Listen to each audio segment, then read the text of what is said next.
প্রায় ৬-৭ মাসের প্রস্তুতির পর সেই দিনটা কিন্তু চলেই এলো। ৫ই ডিসেম্বর, দাদার বিয়ে। দাদার বিয়ের জন্য প্রচুর কিছু প্ল্যান করে রেখেছিলাম, এটা করব ওটা করব, খুব সকালে উঠে দধিমঙ্গলে যাব। কিন্তু ঘুম থেকে তো উঠতেই পারিনি সকাল সকাল, আসলে অভ্যেস নেই তো, একদিনে কি করে অভ্যাসটা চেঞ্জ হয়। সেই জন্য ঘুম থেকে না ওঠার কারণে একটু লেট করেই গিয়েছিলাম, আর গিয়ে দেখি জল ভরতে কিন্তু বেরিয়েই যাচ্ছিল সবাই। আর আমাকে দায়িত্ব দেওয়া হলো এই পুরোটা ভিডিও রেকর্ড করার। সেই জন্য কিন্তু আমি আর মান্না দুজনে মিলে চলে গেছিলাম দাদার জল ভরার ভিডিও অ্যান্ড স্টিল ফটোগ্রাফিটা করে ফেলতে। আর তারপর এসে এখানে দেখো আমাকেও সিঁদুর মাখিয়ে দেওয়া হয়েছিল আর নাচানাচি শুরু হয়ে গেছিল। জল ভরা কমপ্লিট করে এসেই আমরা দাদার গায়ে হলুদ মাখিয়ে দিয়েছিলাম, বলতে পারো দাদাকে পুরো ম্যারিনেট করে দিয়েছিলাম, পুরো হলুদে হলুদ হয়ে গেছিল আমার দাদা।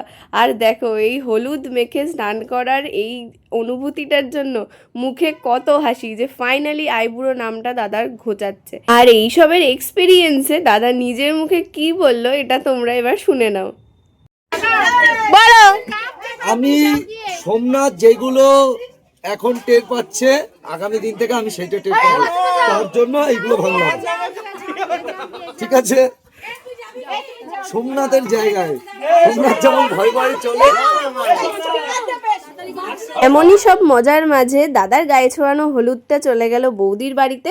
আর এই প্রথমবার কোনো বরের আমরা গায়ে হলুদের পরে সিঙ্গেল শ্যুট নিতে বেরিয়েছিলাম, কারণ তার আগে সময়ই হয়নি, যেহেতু দাদার কাঁধেই সমস্ত দায়িত্ব, সেই জন্য দাদা নিজেই সময় পায়নি। তাই আমরা পরে গেছিলাম একটু ভিডিও আর ফটো শ্যুট করতে, কিন্তু ভিডিওটা মনে হয়নি আমার যতদূর খেয়াল আছে। এই দেখো আমিও দাদার সাথে কিছু ছবি তুলে নিয়েছিলাম আর আমরা গেছিলাম থানার মাঠে।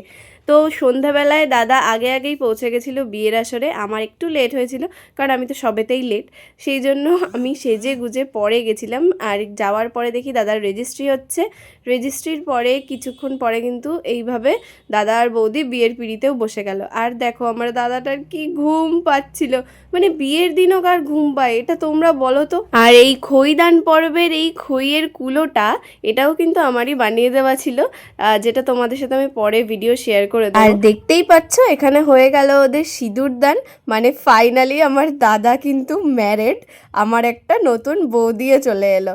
খুব মজা করেছি আমরা দাদার বিয়ের দিন, ওরা ভালো থাকুক এটাই কামনা করি।